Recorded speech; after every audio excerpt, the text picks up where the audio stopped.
Okay, hello students. हम लोग आज इंग्लिश में सेमेस्टर 4 का जो आपका बुक है उसका चैप्टर नंबर 1, यूनिट 1 का chapter number 1, book is the world, उससे हम लोग आज शुरुआत करने वाले हैं इंग्लिश के लेक्चर की। आपका ये जो पहला लेक्चर है यूनिट 1 का, book is the world chapter number 1, उसके बारे में अगर मुझे एक शॉर्ट इंट्रोडक्शन देना हो तो I can say that it is N inspirational story, it is a motivational story. Okay, जो आईआईएम में डिलीवर किया गया था, आईआईएम में ये स्पीच जो दी थी उसके बारे में ये अखा चैप्टर है। ओके, और यहाँ पे जो स्पीकर है वो अपनी लाइफ का कुछ पार्ट शेयर करके ऑडियंस में एक इंस्पिरेशन देना चाहते हैं, ऑडियंस को एक मोटिवेशन स्टोरी सुनाना चाहते हैं खुद की लाइफ से प्रभावित होकर। ओके, सो मैं आपके लिए स्क्रीन शेयर कर देता हूँ। ये एक समरी का आपको गाइड पे कोई भी गाइड में मिल जाएगा, आप कोई भी गाइड रेफर कर सकते हैं। मेरे पास जो गाइड है उसका मैंने ये समरी का पीडीएफ बना दिया हुआ है और मैं यहाँ पे स्क्रीन शेयर करते करते हम लोग साथ साथ में समरी को पढ़ते जाएंगे और हर एक टॉपिक क्वेश्चन आंसर भी हम लोग ले लेंगे समरी के बाद, यानी जो टॉपिक है हमारा क्वेश्चन आंसर का वो भी हम लोग देख लेंगे। ओके, और हम लोग बहुत जल्दी एमसीक्यू के भी सेशंस लेंगे, एक ग्रामर का भी सेशंस होगा, तो हम लोग कुछ छोड़ने वाले नहीं है, हर एक टॉपिक पे हम लोग बात करने वाले हैं। ठीक है, सबसे पहले मैं चालू करता हूँ समरी पार्ट से without wasting much time. Okay, so you can see here the present passage is a speech delivered by Bagchi to the class of 2006 at IIM Bangalore। yes students, जैसे मैंने बोला कि ये IIM Bangalore में speech दिया गया था। Speech is delivered by Bagchi and it is for the class of, it is for the batch of, we can say batch होती है ना, बैच, हमारे कॉलेज में भी बैचेस चलती है, सो it is for the batch of 2006। और बागची नाम की जो स्पीकर है उन्होंने स्पीच डिलीवर किया था और उन्होंने किसके बारे में बताया था, तो नेक्स्ट लाइन आप कर्सर को देखते जाइए, he defines the success in his speech. तो उन्होंने अपनी स्पीच में सक्सेस के बारे में बताया था। Okay, the speech is highly inspiring and motivational. Speech बहुत ही इंस्पायरिंग, बहुत ही मोटिवेशनल स्पीच थी। It was given by author, it was given by the speaker. Okay, तो यहाँ पे क्या दिया हुआ है, उन्होंने खुद की लाइफ के बारे में स्पीच बोली थी किस तरह से। अब खुद की लाइफ के बारे में मोटिवेशनल स्पीच है, तो मोटिवेशनल मतलब क्या कि उनके लाइफ में ऐसा कुछ ना कुछ हुआ होगा, ऐसी कुछ ना कुछ स्ट्रगल हुई होगी, वो स्ट्रगल को उन्होंने फेस किया होगा, रादर उनकी फैमिली ने फेस किया होगा, और बाद में जो भी मुकाम पे जो स्पीकर है वो पहुंचे होंगे, वो मुकाम उन्होंने हासिल जब किया होगा, तो it is the stage we can say was full of struggle and the achievement was bigger as compared to the struggle. Okay, तो जितना स्ट्रगल होता है उतनी ही बड़ी अचीवमेंट मिलती है, ऐसा हम लोग कह सकते हैं। और उसी के बारे में बागची जो स्पीकर है वो अपनी लाइफ के इंस्पिरेशन को यहाँ पे अपने ऑडियंस के साथ, ऑडियंस कौन है, तो ऑडियंस जो है वो आईआईएम के स्टूडेंट्स हैं, उनके साथ शेयर करते हैं।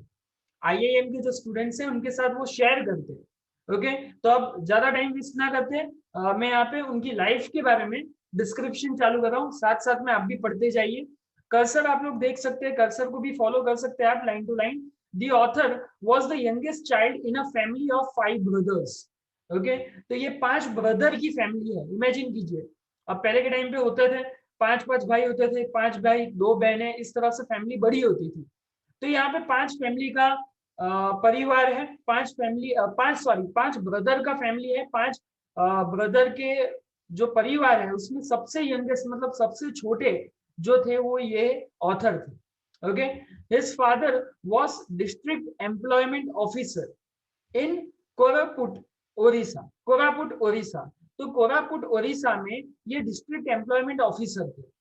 Okay, DEO district employment officer, actually में डीईओ डिस्ट्रिक्ट एजुकेशनल ऑफिसर भी होता है, लेकिन यहाँ पे एजुकेशनल ऑफिसर नहीं है, यहाँ पे आप ध्यान रखना, यहाँ पे डिस्ट्रिक्ट एम्प्लॉयमेंट ऑफिसर है।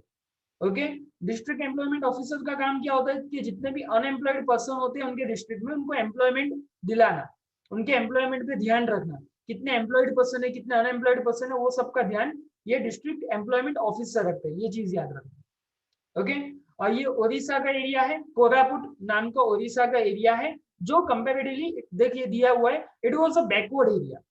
Okay, it was a backward area मतलब रूरल एरिया समवॉट रहा होगा।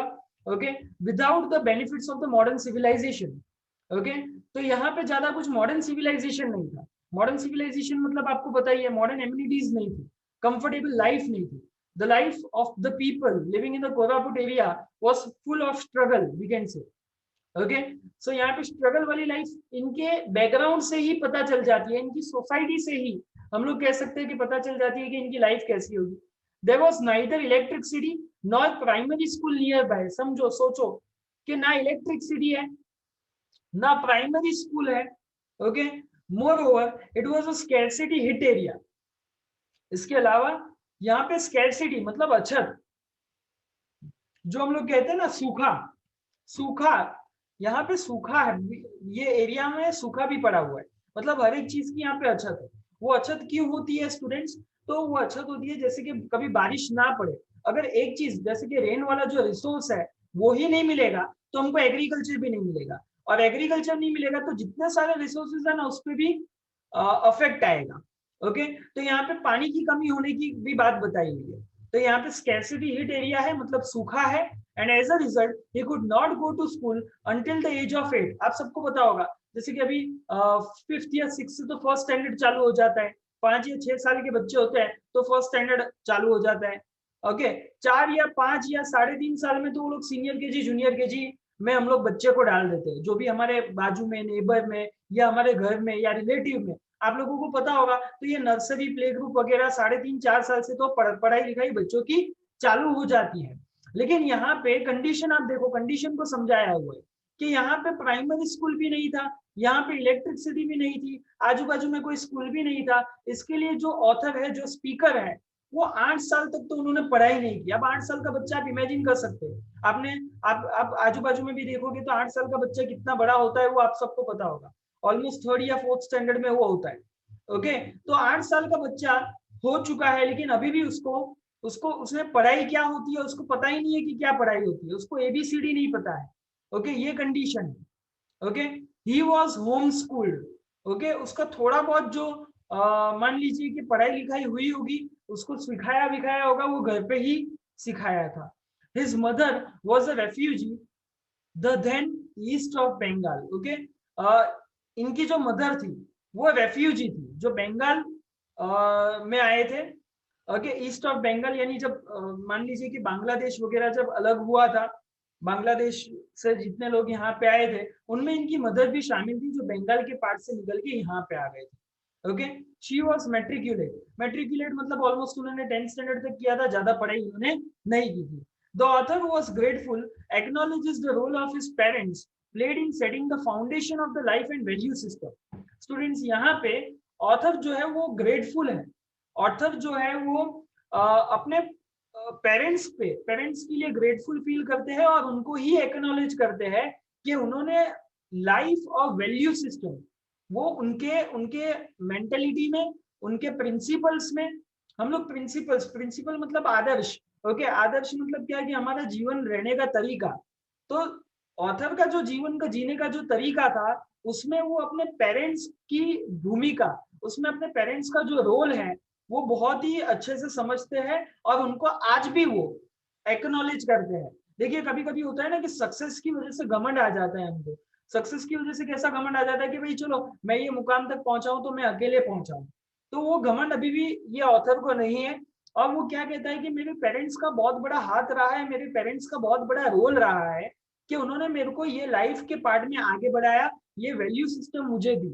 Okay, the author recalls that his father was a man of principles and integrity. Author यहाँ पे क्या रिकॉल करते हैं कि उनके जो पापा जो थे, उनके जो फादर जो थे, वो भी एक आदर्शवादी फादर थे। ओके, वो भी उनके प्रिंसिपल, उनके नियम, उनके तौर तरीके, उनके रूल्स, उनके रेगुलेशन पे ही काम करते थे। And he was a person of the integrity. Integrity मतलब क्या? सेल्फ रिस्पेक्ट वाले पर्सन थे, सेल्फ डिसिप्लिन वाले पर्सन थे वो। ओके, और हम लोगों ने बात की कि उनके पापा क्या थे कि as a district employment officer he was a DEO. His father was given a jeep by the government. ठीक है, अब ये ऑफिसर है, गवर्नमेंट ऑफिसर है इनके पापा, तो इनके पापा को जीप भी दी गई थी। ओके, गवर्नमेंट की जो जीप आती है वो भी इनको दी गई थी, but he would never use it to commute to the office. Okay, लेकिन आज तक उन्होंने घर से ऑफिस जाने के लिए वो कभी भी यूज नहीं किया। हम लोगों ने काफी जगह पे देखा होगा, काफी फिल्म देखा होगा, या काफी चैनल्स पे हम लोगों ने देखा होगा कि जैसे कि कोई ऑफिसर होते हैं ना, तो वो घर तक गाड़ी ले आते हैं, बाद में घर से ऑफिस पे जाने के लिए भी वही जो गवर्नमेंट की जो गाड़ी दी होती है उसका ही यूज करते हैं। एक्चुअली में गवर्नमेंट उनको गाड़ी क्यों देती है आप सोचिए। तो गवर्नमेंट उनको गाड़ी इसके लिए देती है क्योंकि गवर्नमेंट को पता है कि उनका ट्रैवल करने का काम हो सकता है। Okay, the person who is given that vehicle, तो उनका ट्रैवलिंग का काम ज्यादा हो सकता है, उनको ट्रैवल काम की वजह से ट्रैवल करना पड़ सकता है। ओके, और इसके लिए कि जब वो ड्यूटी पे है, ऑन ड्यूटी है, तो उनको ट्रैवल ज्यादा ना कर, यानी ट्रैवल जो है वो अपने व्हीकल से ना करते हुए वो गवर्नमेंट के व्हीकल से करेंगे तो जल्दी जगह पे पहुंच पाएंगे। इसके लिए गवर्नमेंट जो है वो उनको गवर्नमेंट का व्हीकल देती है। गवर्नमेंट जो है वो खुद का व्हीकल देती है और वो उनके उनके व्हीकल को छोड़ के गवर्नमेंट के व्हीकल पे ऑन ड्यूटी, मतलब ड्यूटी के टाइम पे वो लोग जा सकते हैं। लेकिन ऑफिसर क्या करते हैं कि वो अपने प्राइवेट काम के लिए भी बाद में वही गाड़ी का इस्तेमाल करते हैं, वही व्हीकल का जो गवर्नमेंट ने उनको ड्यूटी के लिए दिया हुआ है, वो घर जाने के लिए, घर से आने के लिए वही सब व्हीकल का यूज करते हैं। ओके, लेकिन इनके पापा जो थे बहुत ही आदर्शवादी पापा थे, बहुत ही प्रिंसिपल्स पे चलने वाले एक पर्सन थे। तो ये कभी भी जो उनको दिया गया, उनको पता था कि मेरे को कौन सी रूल्स की वजह से दिया हुआ है, कौन से रेगुलेशन की वजह से दिया हुआ है। ओके, यहाँ पे मैं ये इसके लिए समझा रहा हूँ क्योंकि ये प्रिंसिपल्स और इंटीग्रिटी ये इनके लाइफ में एक मोटिवेशन लाती है। ओके, जितना इनके पापा मम्मी ये चीजों के लिए प्लान थे, उनके डिसिप्लिन उन्होंने देखा, ऑथर ने देखा, और इसके लिए ऑथर आज मोटिवेट हो पा रहा है। ओके, तो यहाँ पे देखिए, he would never use it to commute to the office. उन्होंने कभी भी ये कम्यूट टू द ऑफिस, मतलब ऑफिस में जाने के लिए कभी भी ये व्हीकल को यूज नहीं किया। He would use it only to tour to the interior parts of the rural area. It was an early childhood lesson in the governance for him and his brothers. और ये इनके लिए एक छोटे बच्चे जब ये थे तो इनके लिए बहुत ही एक चाइल्डहुड लेसन था। ज्यादातर जो बच्चे होते हैं ना, वो अपने पेरेंट्स को ही देख के 80% तो उनको समझ आ जाती है कि हमको क्या करना चाहिए, क्या नहीं करना चाहिए। ओके, अपने पेरेंट्स को ही देख के, because when they are in the childhood, कोई भी जब चाइल्डहुड में होता है student, the best teachers are the parents. Parents ही उनके बेस्ट टीचर्स होते हैं स्टूडेंट्स। ओके, तो पेरेंट्स से ही ज्यादातर आदतें वो सीख जाते हैं, पेरेंट्स से ही वो ज्यादातर डिसिप्लिन सीख जाते हैं, पेरेंट्स से ही जो चीज करनी जैसी है, कौन सी चीज करनी जैसी नहीं है, वो अपने पेरेंट्स को ही फॉलो करते हैं। They are the ideal for them. Okay, वो उनके लिए आदर्श होते हैं, क्योंकि उसके अलावा तो वो किसी को देखते नहीं है इन द अर्ली चाइल्डहुड। तो उनको पता होता है मेरे को इनके जैसा करना है, उनको पता होता है कि मेरे को इनके जैसा बनना है। He also learned from his father that it is more important to respect one's subordinates than one's superiors. Okay, तो यहाँ पे इनके फादर से इन्होंने एक और चीज सीखी। वो क्या थी? It is more important to respect one subordinates than one superiors. इसका मतलब ये हुआ कि दूसरों की फीलिंग्स को भी समझना चाहिए और ना ही कि अपना ही बात लेके बैठ जाना चाहिए। ओके, खुद की बात हमेशा नहीं रखनी चाहिए, दूसरे की भी फीलिंग या दूसरे की भी बात को रिस्पेक्ट देनी चाहिए। और ये चीज इनके फादर से इनको मिली हुई है, ये चीज इनको पहले से ही पता चल गई थी। As stated earlier, the author spent his early childhood in an extremely backward rural area of a district in Odisha. ये हम लोगों ने पहले ही बात कर ली है कि ऑथर का जो चाइल्डहुड रहा है वो एक बैकवर्ड एरिया में रहा है। कौन से एरिया में? It was a district in the Odisha. There was neither a gas not the electric stove. ना उनके घर पे गैस था, ना उनके वहां पे इलेक्ट्रिक स्टोव था। The mother would prepare a T on चूल्हा। स्टूडेंट्स देखिए, चूल्हे पे जो पहले के टाइम पे जो चूल्हे आते थे, ओके, केरोसिन से उस पे मान लीजिए कि पंपिंग करना पड़ता था, वो चूल्हे पे ही इनके घर की जो मान खाना जो था या चाय जो थी, टी जो था, वो बना करता था। His father would ask the author and his brothers to read headlines from an English newspaper.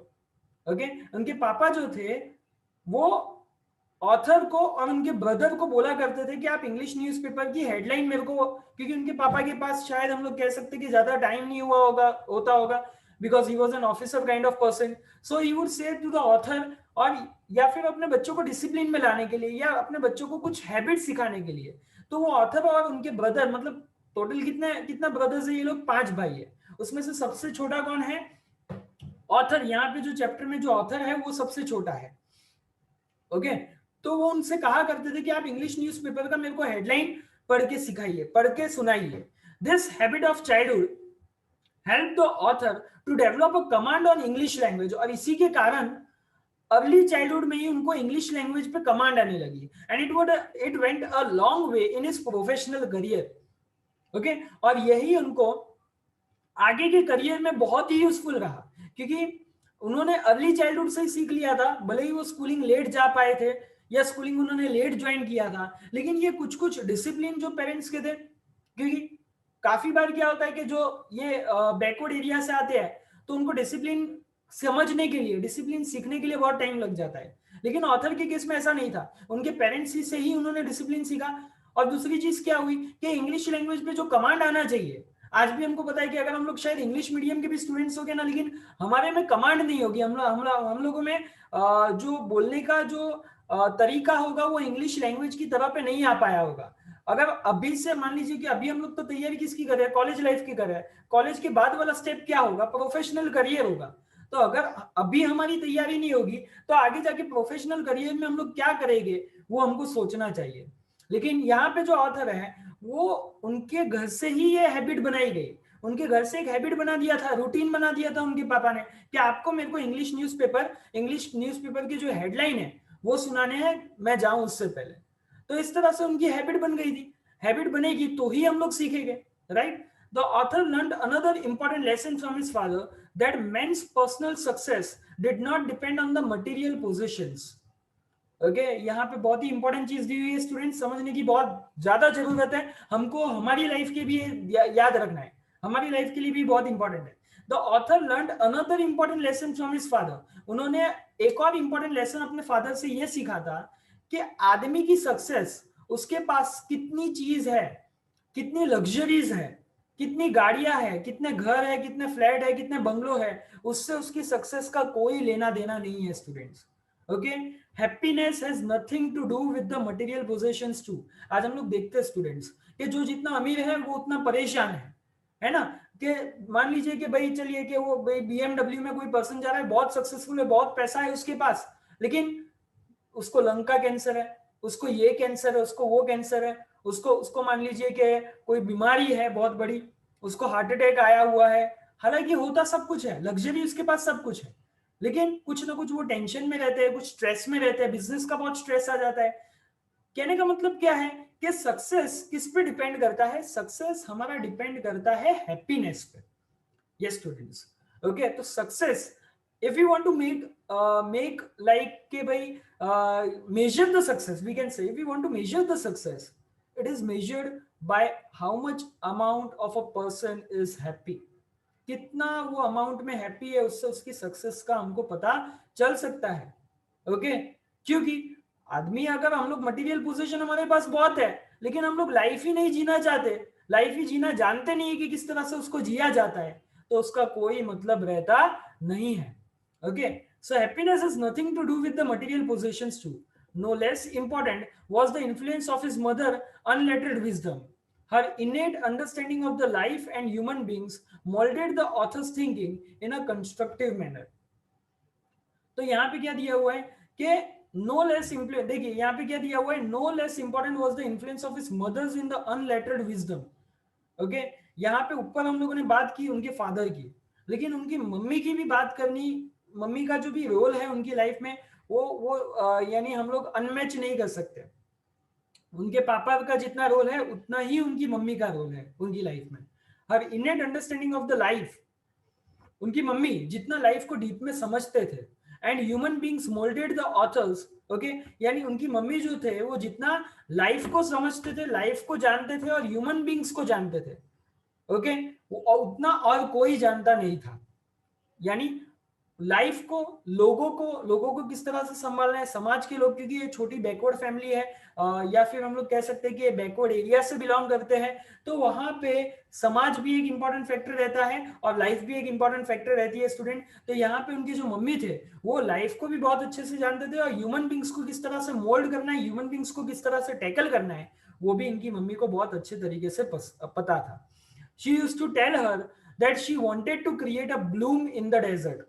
वो उससे कहा करती थी, जो मदर है वो उससे शेयर किया करती थी अपने चाइल्ड से, अपने बच्चे से, वो ऑथर से, कि उनको डेजर्ट में ब्लूमिंग लानी है, डेजर्ट में मान लीजिए कि फ्लावर उनको खिलाना है।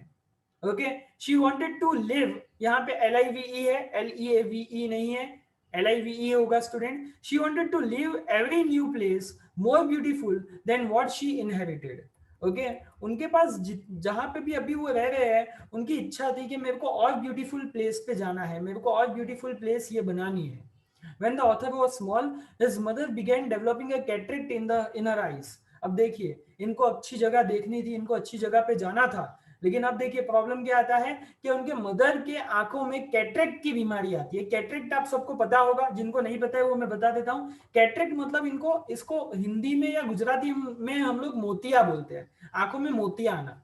ओके, इनको हर जगह सुंदर बनानी थी, हर जगह ब्यूटीफुल चाहिए था इनको, लेकिन अब देखने वाली जो चीज है, देखने वाली जो आंख है, वहां पे इनको कैटरेक्ट का प्रॉब्लम आने लगता है, मोतिये का प्रॉब्लम आने लगता है। The author eldest brother got a teaching job in the university in Bhubaneswar. अब होता क्या है कि ऑथर का जो बड़ा भाई था, उसको टीचिंग की जॉब लग जाती है, टीचर की जॉब लग जाती है, प्रोफेसर की जॉब लग जाती है। कहाँ पे? यूनिवर्सिटी में, भुवनेश्वर की यूनिवर्सिटी में। Okay, the author moved to Bhubaneswar along with his mother. For the first time in his life, he saw electricity in homes and water coming out of the tap. जब ये shift हुए अपने mummy के साथ, जब बड़े भाई के लिए भुवनेश्वर जाना पड़ा, क्योंकि बड़े भाई को जॉब लग गई थी, बड़े भाई को जैसे ही जॉब लगी, तो ये जब भुवनेश्वर शिफ्ट हुए, भुवनेश्वर अपने मम्मी के साथ गए, तो पहली बार इन्होंने इलेक्ट्रिसिटी देखी, इलेक्ट्रिसिटी घर में देखी, पानी जो टैप से निकलता है वो पहली बार देखा, इससे पहले कभी भी नहीं देखा था। And because of his mother's weak eyesight, he would read her from the local newspaper. अब प्रॉब्लम क्या आने लगी कि वो लोकल न्यूज़पेपर ऑथर जो था, वो उनके मम्मी को तो कैटरेक्ट की बीमारी चालू हो गई थी, कैटरेक्ट मतलब पता ही आपको, मोतिये की प्रॉब्लम चालू हो गई थी। इसके लिए ऑथर जो था वो अपनी मम्मी को न्यूज़पेपर पढ़ के सुनाया करता था। And this daily ritual profited him in a big way. और ये जो डेली वो जो काम करता था, डेली जो उसके संस्कार उसको मिले कि उसकी मम्मी को पेपर का पढ़ पढ़ के सुनाना, और यही इसको बेनिफिट किया। किस तरह से? It created in him a sense of connectedness with the world beyond the Bhubaneswar. खाली भुवनेश्वर, पेपर में आपको पता ही है हर एक जात की, देश विदेश की हर एक न्यूज होती है। तो यहाँ पे जैसे ही वो पेपर पढ़ने लगा, तो खाली वो भुवनेश्वर से नहीं, बल्कि सारे वर्ल्ड में क्या क्या चल रहा है, हर एक जगह से वो कनेक्ट होने लगा। He began to interest in many different things. The news, especially about Indo-Pak War, had a definitive impact on his formative years. It stimulated his imagination. अब उसको पता नहीं लगने लगा कि जैसे पेपर में पढ़ता होगा वो, कि जैसे कि इंडो पाकिस्तान का वॉर आ रहा है, इंडो पाकिस्तान का वॉर हो रहा है, इतने लोग मारे गए, तो इट स्टार्टेड इमेजिनेटिंग।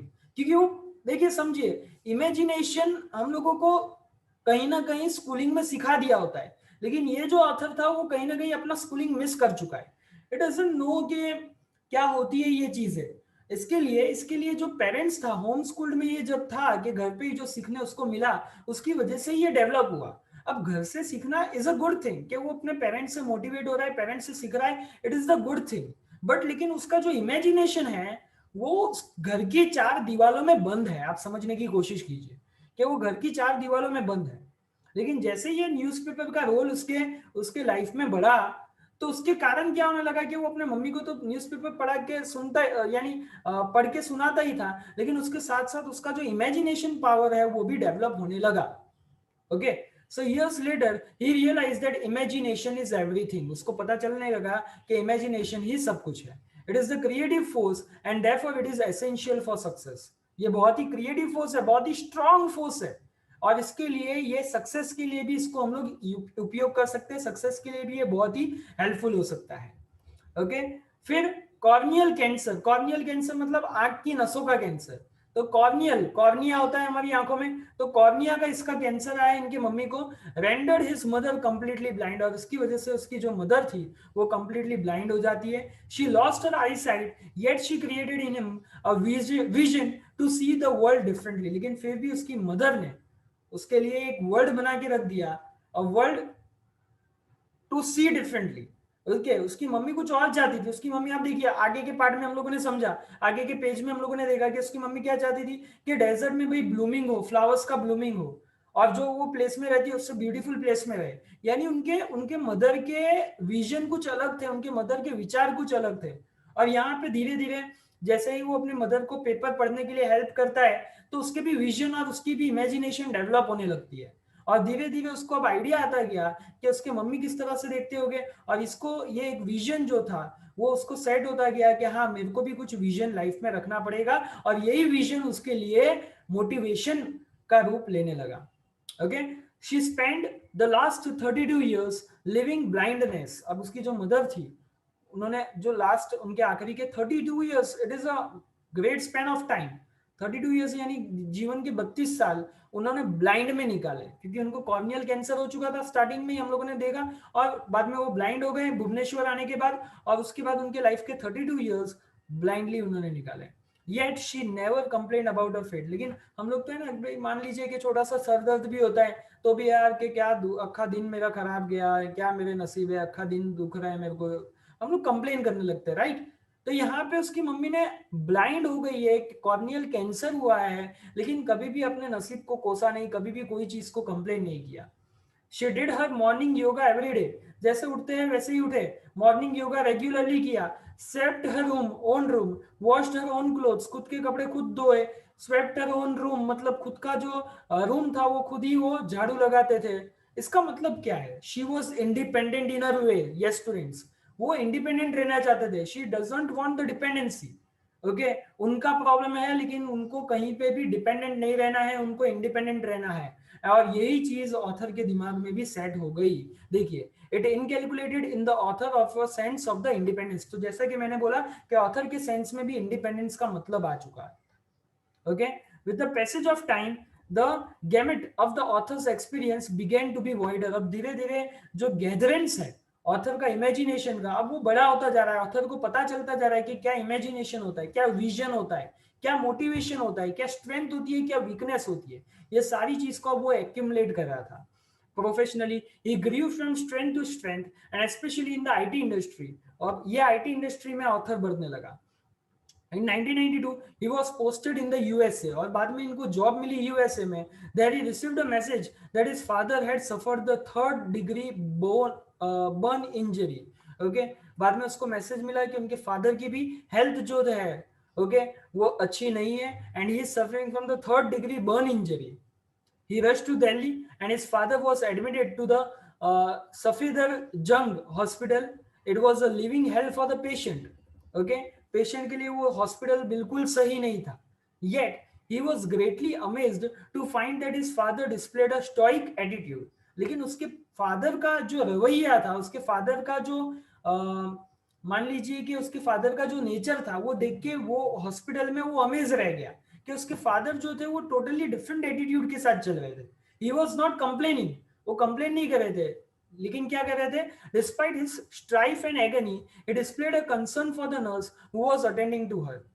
ओके, वो अपने नर्स का कहना मानते थे, नर्स को भी अप्रिशिएट करते थे कि हाँ भाई आप मेरे लिए इतना काम कर रहे हो। कभी भी उन्होंने खुद के पेन के बारे में नहीं कंप्लेन किया। And it was a lesson in objectifying your problems from him, a lesson in extending the limits of the inclusion.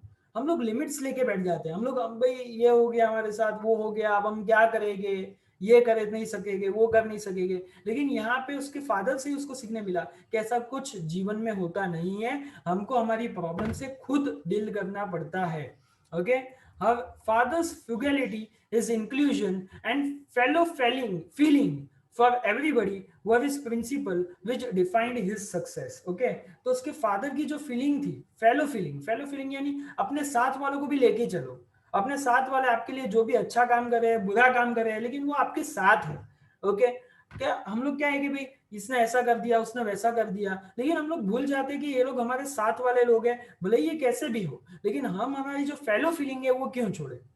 तो उनके फादर ने भी ये सोचना चालू किया and the author inherited this priceless legacy. और ये जो ऑथर है, ऑथर को ये चीज मिली, ऑथर को ये जितने भी प्रिंसिपल्स थे, ऑथर को कुछ बड़ी रकम नहीं मिली, ऑथर को कुछ मान लीजिए कि प्रॉपर्टी वॉपर्टी नहीं मिली, ऑथर को ये सारी चीज सीखने मिली, ऑथर को ये सारी चीज समझने मिली। Okay, the authors father was admirer of the British Raj in India. Author के जो फादर थे, he was admire of the British Raj in India, यानी उनको वो ब्रिटिश राज जो इंडिया में था, ब्रिटिशर्स का जो रूल था, उसको अप्रिशिएट करते थे, उसको एडमायर करते थे। उनका कहना ये था कि हम इंडियंस जो थे वो डिसिप्लिन में ब्रिटिशर्स के अंडर ही रह सकते थे। लेकिन उनके मदर जो थे, she was exact opposite to that. उनकी मदर जो थे, उनका थिंकिंग एग्जैक्टली ऑपोजिट था। This encourage the diversity of the opinions in the family. अब यहाँ पे उनको पता चला कि डाइवर्सिटी भी होती है, ओपिनियन में अलग अलग भी होता है, कि हाँ भाई एक का मान के चलना जरूरी नहीं है, हमको सच का मान के चलना है। वो यहाँ से ऑथर सीख रहा है। The author learn the right and the power to disagree and the possibility of a dialogue on a major issue. It intensifies and enriches the thought processes. के थॉट के लिए हम लोगों को डायलॉग भी करना पड़ेगा, बातचीत भी करनी पड़ेगी, और जहां पे गलत होता है वहां पे गलत को डिसएग्री भी करना पड़ेगा। ये सारी चीज ऑथर ने अपने फादर और मदर के जो व्यूज जो थे, जो ओपिनियन जो थे, कभी कभी अलग हुआ करते थे, उससे ये सीखा। वाइल कंक्लूडिंग, अब लास्ट है इसका, while concluding the inspirational speech the author says vision is the life blood of success. Okay, author जब अपना स्पीच, इतना बड़ा स्पीच देके जब वो एंड करते हैं, तो ऑथर क्या कहते हैं कि vision is the life blood of success. कि अगर हमको सक्सेस पाना है तो हमको उसके लिए क्या रखना पड़ेगा, we should have the clear vision. It is the ability to overcome one's pain and suffering. अगर हमारा विजन होगा तो हमको कोई पेन फील नहीं होगा, हमको कुछ सफर भी नहीं होगा। It is about the role of imagination in an eventful career. हमको क्या खाली करना है, इमेजिनेशन बहुत ही ब्राइट कर देना है। It is about the virtue of acceptance and it is about the ones firm resolve. हम लोग फर्मनेस के साथ हमारे विजन को किस तरह से देखते हैं। हम लोग शायद विजन पे हमारा ध्यान होना चाहिए या पेन या सफरिंग पे ध्यान होना चाहिए, उससे ही हमारा सक्सेस स्टूडेंट्स डिसाइड होता है। And it was a speech okay by Bagchi in IIM। Okay, तो ये हमारा चैप्टर था। Yes, coming to the question answer part. Okay, coming to the question answer part, फटाफट हम लोग क्वेश्चन आंसर देख जाते हैं। What lesson in the governance did the author learn through his father and his jeep. Okay, क्या author को क्या समझने मिला, क्या ऑथर को सीखने मिला अपने फादर से और जीप वाले इंसिडेंट से, अपने फादर के गवर्नेंस से और जीप वाले इंसिडेंट से। तो author's father was a district employment officer, जैसे कि हम लोगों ने बोला, he was given a jeep by the government, however he never used it to commute to the office. लेकिन कभी भी उन्होंने वो जीप ऑफिस जाने के लिए यूज नहीं की। He firmly believed that it is the government's jeep। वो क्या मानते थे कि ये जो जीप है वो मेरी जीप नहीं है कि मैं इसको पर्सनल काम के लिए यूज करूं, ये गवर्नमेंट की जीप है। He would walk to his office on the normal days। Normal दिन में तो वो चल के अपने ऑफिस तक जाया करते थे। He would use it only to tour the interior parts of the district। जब गवर्नमेंट का काम आता, डिस्ट्रिक्ट के अंदर कहीं जाना पड़ता था, टूर देना पड़ता था, तभी वो ये जीप का इस्तेमाल करते। It was the first lesson in the governance that the author learned। It was about the observance of frugality। Okay? और ये जो उनका ऑब्जर्वेंस था फ्रूगैलिटी के लिए, यानी कि इनका इनका मान लीजिए कि वी कैन से अ मॉरल, फ्रूगैलिटी मतलब मॉरल था इनको सीखने का। ये ऑब्जर्वेंस, ये जो ऑब्जर्व करते थे वो क्या था, that was a moral both part. हम लोग बोल सकते हैं कि एक तरह का, कि किस तरह से हम लोगों को मान लीजिए कि कहते हैं ना हम लोग कि कर्ज कसर में भी हमको चलाना पड़ता है कभी कभी घर। ओके, तो कर्ज कसर में किस तरह से चलाया करते हैं खुद को भाई। अगर हमको कोई चीज मिली है तो हम लोग उसको मिसयूज नहीं करेंगे, हमको उसको डिसिप्लिन में यूज करना पड़ेगा। वो यहाँ से उनके फादर के ये तौर तरीके से उसको सीखने मिलता था। सेकंड क्वेश्चन आंसर पे आ जाते हैं। What is the author's take on imagination. Okay, author ने क्या सीखा इमेजिनेशन से। तो author's habit of daydreaming of catching a spy proved a catalyst to stimulate the imagination। He rightly says that imagination is the lifeblood of success। क्या आपको success चाहिए तो उसके लिए इमेजिनेशन करो, आप इमेजिन करो। Imagination leads to creation. Imagination से आपको कुछ ना कुछ समझ में आएगा, कुछ ना कुछ क्रिएशन याद आएगा, कुछ ना कुछ क्रिएट होगा आपके दिमाग में से। A man with a creative attitude succeed in the life. और जो पर्सन के पास क्रिएटिव एटीट्यूड होता है वही पर्सन सक्सेस पाता है। And it is the essence of success. और यही एसेंस है सक्सेस का। हाउ डिड 1965 इंडो पाक war and the author's timid involvement in it, reading the news to his mother, unlock the imagination and connect him to the larger world. A war broke between India and Pakistan in 1965. Okay, war हुआ था India और पाकिस्तान का 1965 में। The author read the news about the war to his mother as her eyesight has become extremely weak, and apparently looking simple routine of reading a newspaper had a far-reaching consequence in the author's life. ये एक simple routine था कि वो अपनी mummy को daily news को पढ़ के बताते थे अपनी माँ को, ओके, और ये एक far reaching consequence author ले गए। किस तरह से? In the first place, the mother and the son discuss the daily news. It established a connectivity with the world beyond the Bhubaneswar. तो न्यूज़पेपर में खाली भुवनेश्वर की न्यूज नहीं होती थी, बाकी सब जगह की भी न्यूज होती थी, और उसकी वजह से वर्ल्ड से वो कनेक्ट होता था। अक्खे वर्ल्ड में जो न्यूज़पेपर जो आता था उसके कारण वो अक्खे वर्ल्ड से कनेक्ट हुआ करता था। The author today views his success in terms of the bond with the larger world.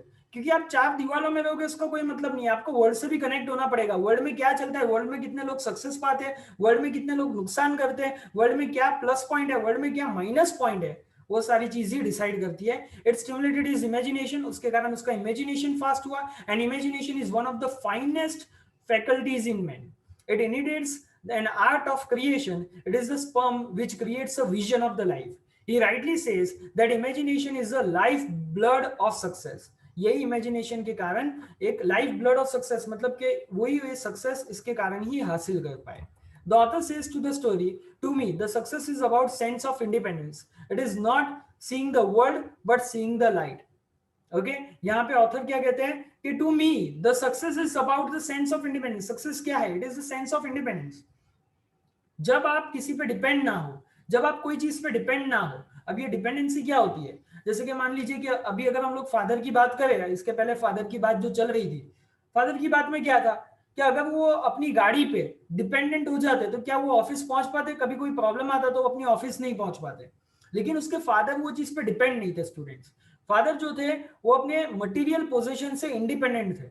वो चीज वो अगर चाहते हैं तो कि चलो ऑफिस लेके जाना है, मेरे काम के लिए मेरे को गवर्नमेंट ने दिया है तो मैं अक्खी जगह पे उसको फिराऊं, गाड़ी ले जाऊं, मेरे को जहां जाना है मैं वहां पे पहुंच पाऊं, वो ऐसा कर सकते थे। बट वो उसके लिए डिपेंडेंसी नहीं रखते थे, वो इंडिपेंडेंट थे।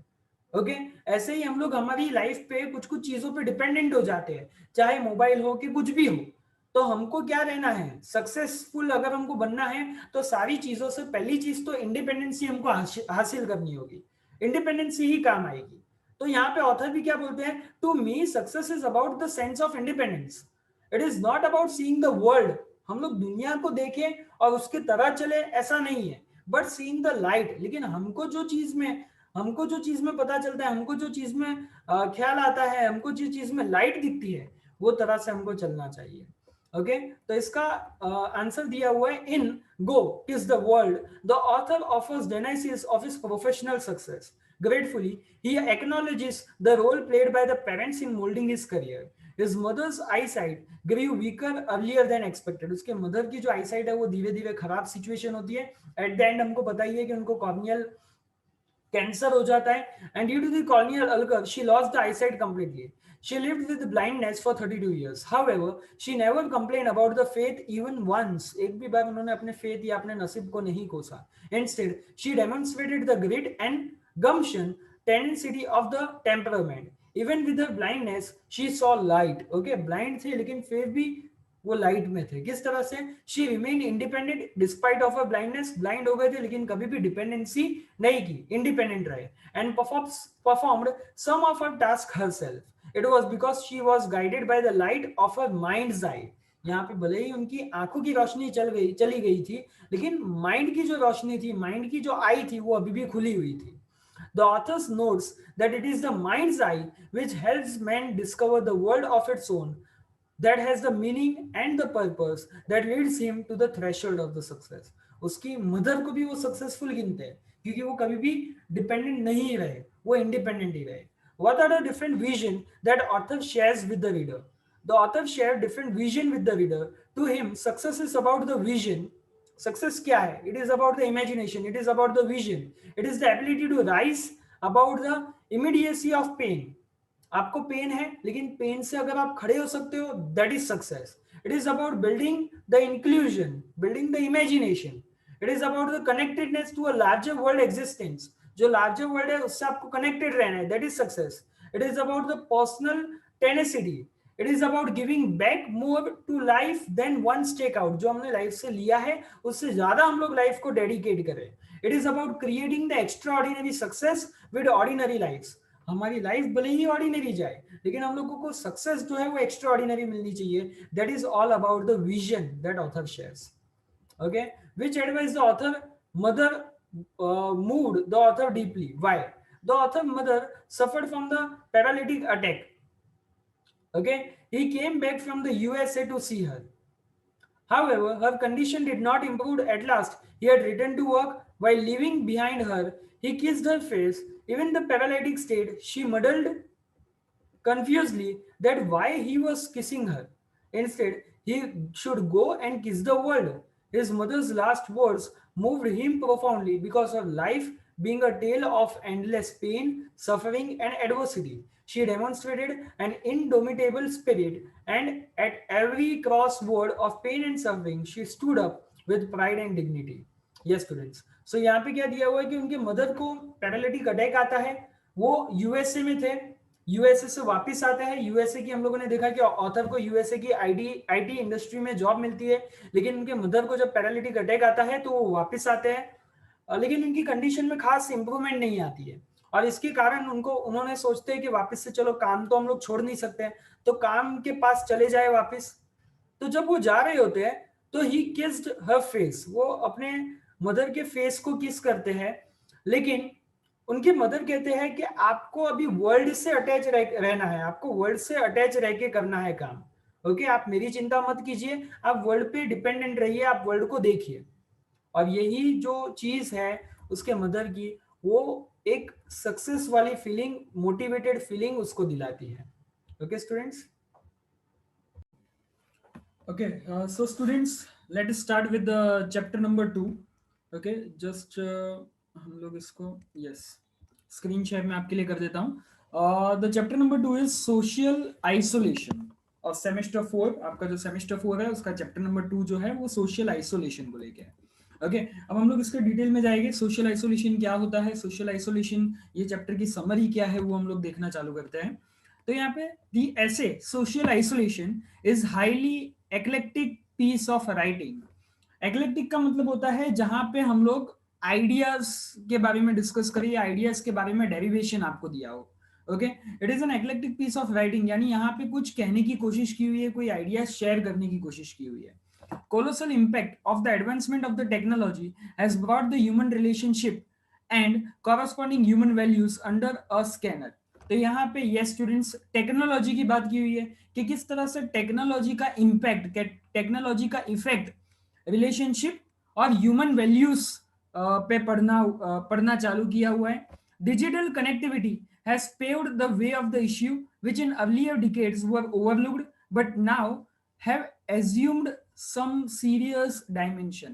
तो स्टार्टिंग में जब इन्वेंशन आ रही थी तो we were enjoying the technology, हमको टेक्नोलॉजी बहुत पसंद आ रही थी. तो वो टाइम पे भी डिसएडवांटेजेस थे, लेकिन वो टाइम पे जो भी डिसएडवांटेजेस थे वो हम लोग उस पर नजर नहीं कर रहे थे because we were enjoying the technology. अब टेक्नोलॉजी जो है वो हाई डायमेंशन पे सेट हो चुकी है, हाईली डेवलप्ड हो चुकी है.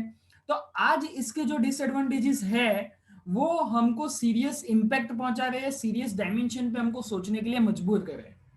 तो आज के टाइम का जो भी हमको प्रॉब्लम्स पड़ रहा है, हमारे रिलेशनशिप को प्रॉब्लम पड़ रहा है या हमारे ह्यूमन वैल्यूज, ह्यूमन एथिक्स को प्रॉब्लम पड़ रहा है ड्यू टू दिस टेक्नोलॉजी से जो भी हमारे रिलेशनशिप हो या ह्यूमन वैल्यू हो या ह्यूमन एथिक्स हो, उस पर जो भी इम्पैक्ट पड़ रहा है, it is taking some serious dimension. Okay, वो सीरियस डायमेंशन ले रहा है and that is the major point in this chapter. और यही चीज, ये आइडिया जो है वो ये चैप्टर में डिस्कस किया गया है.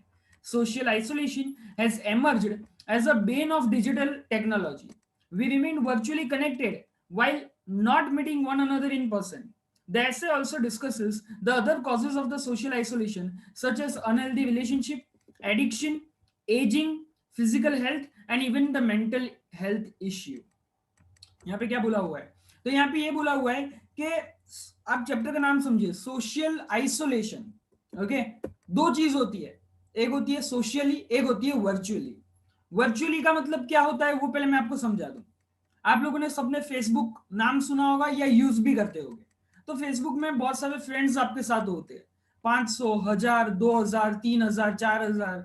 ओके, तो ये फ्रेंड्स आपके साथ हो गए। आपको लगेगा कि हाँ चलो इतने मैंने फ्रेंड्स अपने फेसबुक के पेज पे बना लिए या फेसबुक के प्रोफाइल पे बना लिए। ओके, बट जब हमको यानी कोई जरूरत होती है, जब हम लोग तकलीफ में होते हैं, तो शायद एक भी फ्रेंड, वो फेसबुक के फ्रेंड में से कोई भी आके हमारे साथ खड़ा नहीं होता। The reason behind that is कि हम लोग लगते हैं कि वर्चुअली हम लोग बहुत कनेक्टेड है, बट सोशली हमारे रिलेशनशिप उतने ही डैमेज होते जा रहे हैं। सोशली ये सारी चीजें अपने को उतना ही जो बाकी जो फिजिकल रिलेशन है, बाकी जो चीजें हैं उससे हमको दूर ढकेल रहे हैं, हम लोग ऐसा बोल सकते हैं। इसका मतलब ये हो गया कि भले ही सोशली हम लोग इम्पैक्टफुल रहते हो, सॉरी, हम लोग भले ही वर्चुअली कनेक्टेड रहते हो, लेकिन सोशली सब चीजों से हम लोग आइसोलेट होते जा रहे हैं।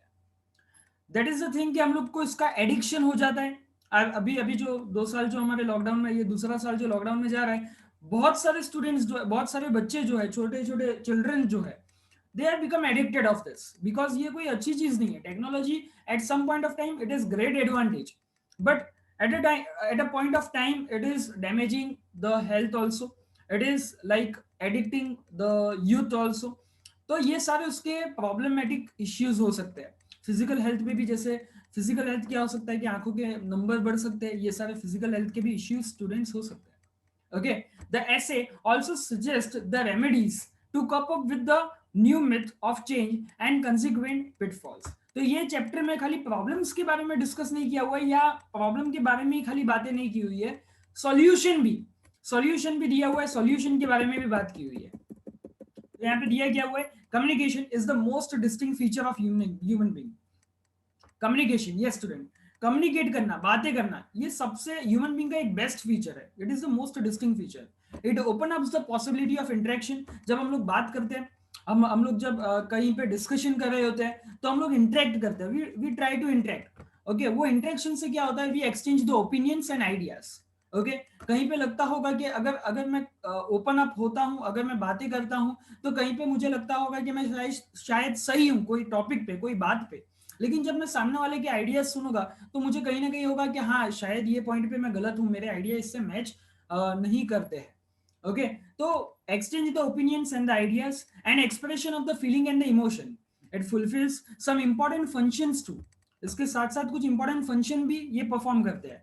Without communication the advancement of the human race can not be imagine.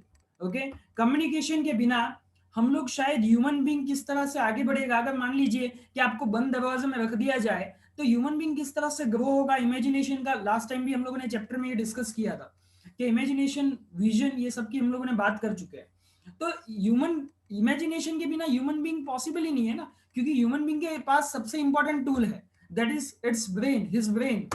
और ये ब्रेन का काम ही है इमेजिनेशन करना। और वो इमेजिनेशन जो है, जो थॉट्स जो आते हैं, वो थॉट्स ब्रेन के अंदर ही रहेंगे जब तक हम लोग उसको, आइडियाज को कम्युनिकेट करके बाहर नहीं निकालते। जब हम लोग कम्युनिकेट करके बाहर निकालते हैं, एक्सचेंज ऑफ आइडियाज होता है, वहां से क्रिएशन टेक प्लेस होता है। आज जितनी भी टेक्नोलॉजी बन रही है, आज जितने भी, मान लीजिए कि कोई भी चीज सेटअप होती है, कोई भी इंडस्ट्री, कोई भी फैक्ट्री जब चालू होती है, कोई भी मैनेजमेंट का बात होता है, तो it all needs a thought process. Thought process तो चलो ब्रेन है तो हम लोग सीख ही लेंगे, समझ ही लेंगे, या वो थॉट इमेजिनेशन हमको आ ही जाएगा। बट थॉट को जो है, कम्युनिकेट के बिना वो थॉट थॉट ही रह जाएगा। थॉट क्रिएटिविटी में नहीं बदलेगा। समझने की कोशिश करो आप। थॉट जो है, माइंड है, ब्रेन है, हम लोगों को सबको, मान लीजिए कि 1 मिनट के अंदर बहुत सारे थॉट्स आते होंगे, या एक दिन के अंदर बहुत सारे थॉट्स हमारे ब्रेन के अंदर, नए नए थॉट्स यानी उत्पन्न होते होंगे। It is continuously producing in our mind, right. But जब भी हम लोग इसको कम्युनिकेशन का, या जब भी हम लोग इसको वर्ड्स का रूप जब देते हैं, हमारे आइडियाज को जब हम लोग वर्ड्स का रूप देते हैं स्टूडेंट्स, तब क्या होता है, it started taking place of creativity. तो ये क्रिएटिविटी का पार्ट ले लेता है. Okay, evaluation of the languages is the most obvious and the direct fusion of communication. Thousands of the languages are spoken and written by different communities of the people around the world. ये जो languages है ये भी बहुत ज्यादा languages है. हमारे हमारे इंडिया की अगर बात कर लो तो इतनी सारी डाइवर्सिटी है रिलीजियन की, इतनी सारी लैंग्वेज आपको मिलेगी. हर एक रिलीजियन की खुद की अलग लैंग्वेज, हर एक रिलीजियन के अलावा हर एक रीजन की खुद की अलग language, and many kind of languages are there. अगर हम लोग खाली इंडिया की बात करें तो अब वो डिफरेंट कम्युनिटीज जो है वो खुद का वे ऑफ कम्युनिकेशन बनाएंगे. But the advancement of the technology has change very complexion of the communication. तो जैसा मैंने बोला कि ये जो कम्युनिकेशन है ये टेक्नोलॉजी को भी क्रिएटिविटी में, यानी जो हमारी क्रिएटिविटी, इमेजिनेशन तो था लेकिन ये क्रिएटिविटी कैसे आई, तो ये कम्युनिकेशन करने पे ये क्रिएटिविटी बाहर आएगी. To stay connected to the people has for the words became the synonyms of the communication, synonyms to the communication. Okay, तो आज to stay connected to the people has for the words became the synonyms of the communication. Okay, तो यहाँ पे क्या दिया हुआ है, to stay connected. हमको अगर कनेक्ट रहना है, for the words people has for the words, यानी बुरे टाइम के लिए भी अच्छे टाइम के लिए भी अगर हमको कनेक्ट रहना है, द मेन थिंग इज हमको कम्युनिकेट करना पड़ेगा. अगर हमको हमारे लिए कुछ होता भी है, कुछ बुरा भी अगर हमारे साथ हो जाता है, वी फील कि हम लोग को कम्युनिकेशन करना पड़ता है. ओके, कि हमारे से कोई बात करे. With the fast changing society one remains connected on the social media. लेकिन आज का टाइम क्या है स्टूडेंट, आज का टाइम है फास्ट जनरेशन हो रहा है. तो आज हम लोग फिजिकल से ज्यादा हम लोग सोशल मीडिया पे ज्यादा मिलेंगे. It is an unnerving paradox, that paradox मतलब a type of confusion, that a person remains digitally connected to many but too few in the real world. तो ये एक टाइप का कंफ्यूजन है कि वर्चुअली या डिजिटली हम लोग बहुत लोगों से कनेक्टेड है, लेकिन रियल वर्ल्ड में हमारे लिए हेल्प में शायद कुछ ही लोग आते होंगे. One may have thousand of the friend on the social media but in real life doesn't know the neighbour and the surrounding. बहुत सारे जो मान लीजिए कि हमारे घर के भी आजू बाजू में सराउंडिंग में भी, या फिर बहुत सारे जो ऐसे हाईफाई एरियाज है, सोशल मीडिया पे लाखों फ्रेंड्स हो गए या सोशल मीडिया पे लाखों फ्रेंड्स भी उनके हो गए, लेकिन घर में नेबर में कौन रहता है, नेबर को क्या प्रॉब्लम है, हमको प्रॉब्लम है तो नेबर को पता है कि नहीं, वही हमको शायद मान लीजिए कि पता ही नहीं होता है. ये सारी चीजें हमको पता ही नहीं होती कि हमारे फेसबुक के वगैरह पे सारे फ्रेंड्स होते हैं, लेकिन हमारे जो प्रॉब्लम के लिए हम लोगों को नेबर को बताना चाहिए, आजू बाजू वालों को बताना चाहिए, वो हमारे लिए कोई होता ही नहीं है वो टाइम पे. और हम लोग ना पहचानते होते हैं हमारे नेबर को, हमारे सराउंडिंग को. Okay, man has lost the direct rapport with the friends, family members और रिलेटिव. जो हमारा पहला हमारा था ना, हम लोग फैमिली पॉइंट ऑफ व्यू से बहुत ही हमारा इंडिया कंट्री फैमिलियर है. ओके, हम लोगों ने एक हमारा एक संस्कृत का वर्ड भी है वासुदेव कुटुंबकम, the whole world is one family. और इतनी बड़ी बड़ी फैमिलीज भी होती है. ओके, हर एक फैमिलीज कितनी बड़ी बड़ी होती है, सब लोग, यानी हमारे यहाँ पे समाज का भी बहुत इंपॉर्टेंस है, सोसाइटी का भी बहुत इंपॉर्टेंस. सोसाइटी मतलब समाज. तो बड़ी बड़ी फैमिलीज होती है, कहीं पे भी किसी को भी हेल्प की जरूरत हो तो फैमिली वाले उनको. लेकिन आज के टाइम पे सोशल मीडिया की वजह से ये सारा जो फैमिली का स्ट्रक्चर है ना, हम लोग वेस्टर्नाइजेशन तो हो रहे हैं, लेकिन इसके साथ साथ सारा जो फैमिली का स्ट्रक्चर है उसको भी कहीं ना कहीं हम लोग डैमेज कर रहे हैं. Yes, students. So we are damaging this part also. He lives more in the virtual world than in the real world. हमको क्या लगता है, हमको ये लगता है कि यही जो हमारा फेसबुक वगैरह है या जो व्हाट्सएप वगैरह है या जो भी हमको सोशल मीडिया प्रोवाइडेड किया गया है वही हमारा रियल वर्ल्ड है, बट हम लोग रियल वर्ल्ड को ही भूल जाते हैं. This has given the birth to social isolation. और यही चीज के कारण आज भले ही हमारे फ्रेंड्स बहुत ज्यादा हो सोशल मीडिया पे, लेकिन आज हम लोग हमारी सिचुएशन को फेस करने के लिए अकेला ही हमको फेस करना पड़ेगा. सोशल आइसोलेशन का मतलब क्या होता है, तो यहाँ पे उसका मीनिंग भी दिया हुआ है. Social isolation means having little और नो रियल कॉन्टेक्ट, बहुत ही कम या कोई भी कॉन्टेक्ट नहीं होना with the other member of the society including friends and family member. Many factors are responsible for the social isolation, such as illness, ostracism, disability, and many others. Harassment, eating disorders, anxiety, stress, depression are also responsible factor for social isolation. Okay, anxiety, stress, ये सब आज के time के problems है ना, ये social media के कारण ही कहीं ना कहीं प्रॉब्लम आता है. डिप्रेशन में रहना, eating disorders most common problem. जब भी हम लोग सोशल मीडिया से ये वगैरह से कनेक्टेड होते हैं तो हम लोग ईटिंग डिसऑर्डर्स, खा क्या रहे हैं पता ही नहीं होता, कितना पेट में जा रहा है वो भी पता नहीं होता, ये सारे बहुत सारे प्रॉब्लम से हम लोग ये सारे प्रॉब्लम इज द, कह सकते हैं हम लोग, it is giving the rise to the social isolation problem. Okay, we feel that we are connected, we feel that we are virtually connected, but actually we are socially isolated. However, there is a difference between the social isolation and loneliness. Yes student, social isolation का मतलब अलग है, loneliness का मतलब अलग है. loneliness can be temporary phase. अकेला लगना, अकेला महसूस होना, वो एक टेम्पररी फेज है, वो सबको लगता ही होगा, वो ह्यूमन नेचर है. जब आप हमको कोई सपोर्ट ना करे हम लोगों को लगेगा कि that we are lonely. Okay, लेकिन सोशल आइसोलेशन इससे अलग है. Social isolation can last for very long time. Social isolation बड़े पैमाने पे हम लोग बात करते हैं. लोनलीनेस थोड़े टाइम के लिए लगा, चलो बाद में बुलाया, अच्छे से बैठ के खाया पिया, अच्छे से साथ बैठ के फैमिली मेंबर्स के साथ एंजॉय किया, वो लोनलीनेस का फीलिंग हमको चला जाएगा. बट सोशल आइसोलेशन जो है वो हमको ग्रेटर टाइम के लिए फील होता है. ओके, ये एक बड़े लॉन्ग टाइम पे शायद इसका जो फीलिंग है वो हमको एकदम से स्टार्ट ना हो, लेकिन बाय द टाइम हमको लगने लगता है कि वर्चुअली हम लोग इतने लोगों से कनेक्ट है लेकिन फिजिकली हम लोग किसी से बात भी नहीं कर रहे. However, a sizable population does not regard the social isolation and alignment as a serious in any phase physical disease. They hold that issue has been blown out of the proportion. Though many people suffer from the social isolation, it is not a serious problem for many. कुछ लोग mentality point of view ऐसा भी मानते हैं कि ये जो socially हम लोग कनेक्ट नहीं हो पाते और वर्चुअली जब हम लोग कनेक्ट हो पाते हैं तो it is not a major और सीरियस प्रॉब्लम, ये बहुत बड़ा प्रॉब्लम नहीं है. ओके, और सोशल आइसोलेशन अगर हम लोग सफर भी करते हैं तो ये इतना बड़ा प्रॉब्लम हो भी नहीं सकता. तो कुछ सोसाइटी की मेंटेलिटी दो दो दो चीजों पर डिपेंड होती है ना, एक अगर सही बोल रहा है तो एक गलत बोलने वाला भी लोग होगा ही. But the pace of the change has caught us breathlessly. Today, the human society is facing problems which were not considered as issue many years ago. There are many psychological issues. Of late, this issue have been taken very seriously.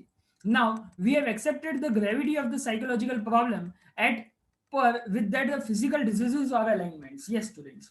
तो अब यहाँ पे क्या बोला गया है कि कुछ समय पहले अगर हम लोग हमारे फादर की बात करें या उनके पहले वाले जनरेशन की बात करें, हमारे दादा ग्रैंड पेरेंट्स की बात करें, तो वो टाइम पे साइकोलॉजिकल वर्ड था ही नहीं.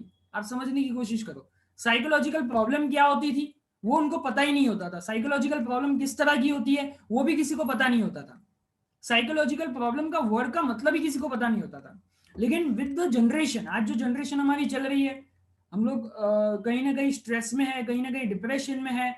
ये सारी प्रॉब्लम, हैरेसमेंट हो, एंजाइटी हो, स्ट्रेस हो, डिप्रेशन हो, टेंशन हो, this all give the rise to the psychological problem. और अब मेडिकल रिसर्च इस पे चालू हो चुका है कि all the psychological problem give the rise to some of the physical diseases. आपने अभी के टाइम पे भी सुना होगा कहीं ना कहीं कि जो लोग भी कोरोना में एडमिट है तो सबसे पहले उनको बोला जाता है आप टेंशन मत लो, आप टेंशन मत लो. इसका मतलब क्या हुआ कि सबसे पहले आपको साइकोलॉजिकल प्रॉब्लम से छुटकारा मिलना बहुत जरूरी है. अगर आप मेंटली आप फ्री हो तो बीमारी बहुत छोटी है, लेकिन अगर आपने मेंटेलिटी में ही अपनी अपने माइंड में ही ये बना दिया कि ये बहुत बड़ी बीमारी है तो आपको प्रॉब्लम हो सकती है. So this is how your mind, your brain works. पहले के टाइम सोशली कनेक्टेड रहते थे, बड़ा प्रॉब्लम भी आ जाए तो सब मिलके सॉल्व कर लेते थे. लेकिन आज के टाइम पे हम लोग अकेले हैं. समझने की कोशिश करो, आज के टाइम हम लोग अकेले हैं. कोई छोटा भी प्रॉब्लम अगर हमारी लाइफ में आ जाता है तो हम लोग उसको बड़ा रूप दे देते हैं. ओके, और हम लोगों को क्या लगने लगता है कि ये बहुत बड़ा प्रॉब्लम है, बहुत बड़ा प्रॉब्लम है. एंड आज के टाइम पे जो बीमारी है उसका प्रोपोर्शन बहुत बढ़ चुका है. अलग अलग टाइप की बीमारी निकलती जा रही है, अलग अलग टाइप के फिजिकल डिसऑर्डर्स हमको होते जा रहे हैं. Okay, therefore it is necessary to know the cause of the social isolation. Various reasons contribute to the problem of the social isolation. They are as follows. Number one, excessive use and exposure to social media. हम लोग जब बहुत ज्यादा use करते हैं social media का तब हमको ये प्रॉब्लम होता है. Any form of addiction restrains a person from socializing with others. Self esteem issues, खुद पे यानी सेल्फ एस्टीम होता है. देखो, एक सेल्फ कॉन्फिडेंस अलग है, सेल्फ एस्टीम अलग है.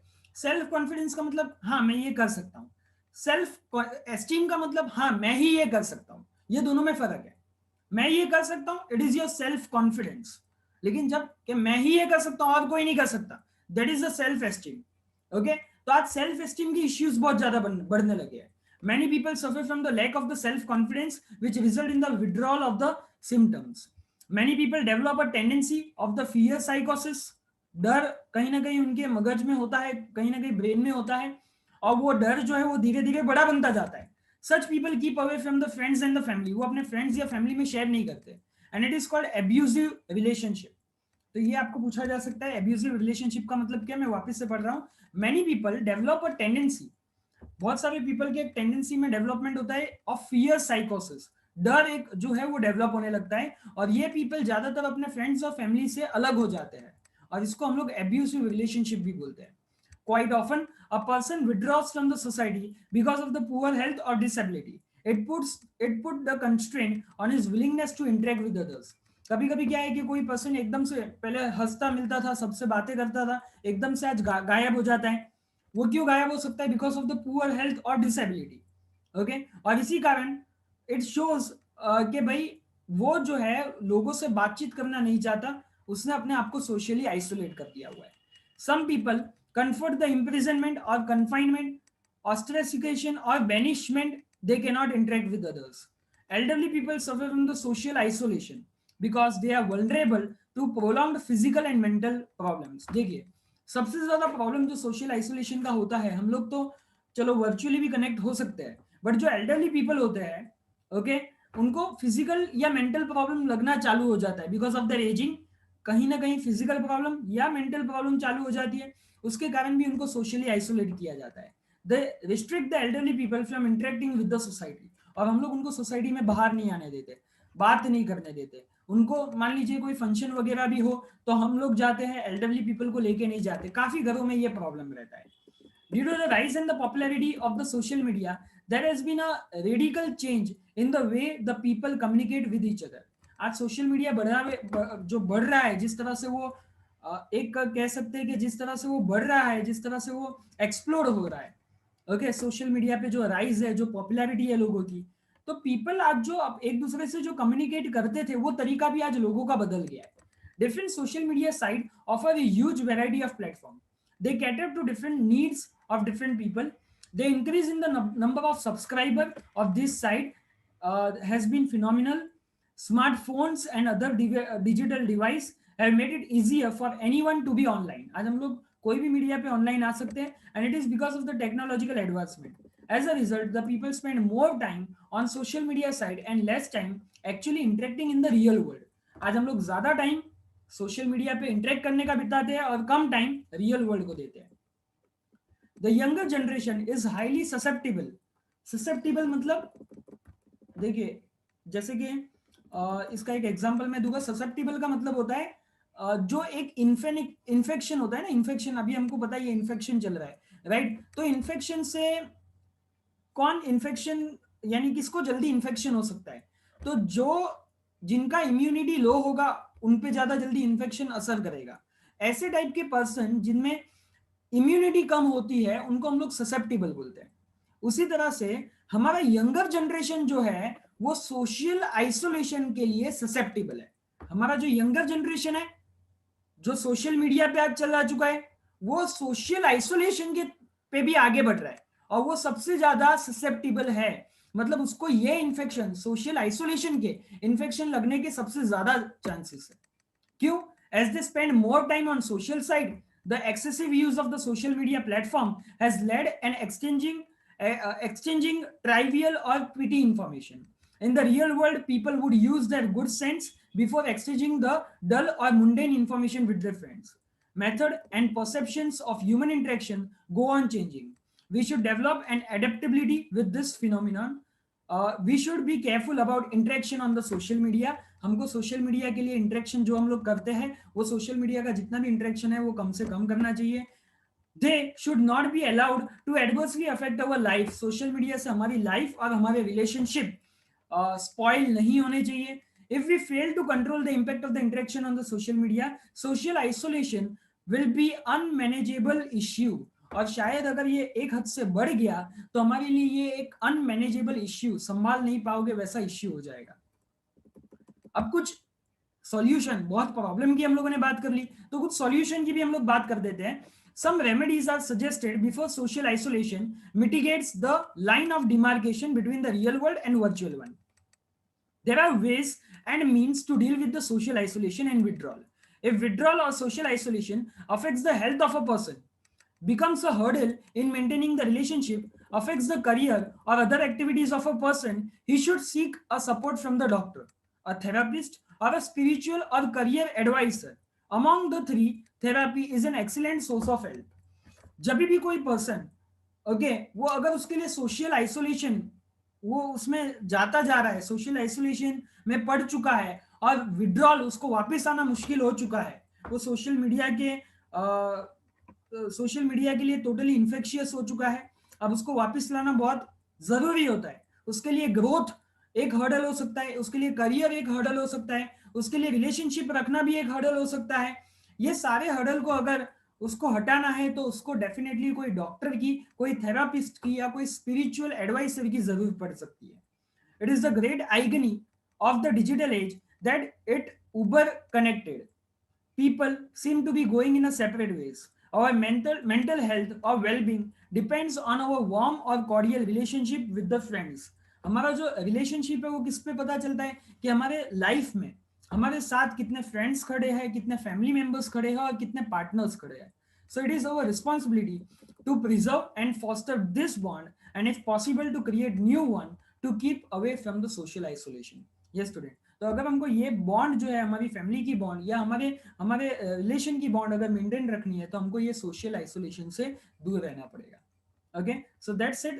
The chapter 2 summary is completed. In the next we can say lecture we'll see the summary of chapter number 3.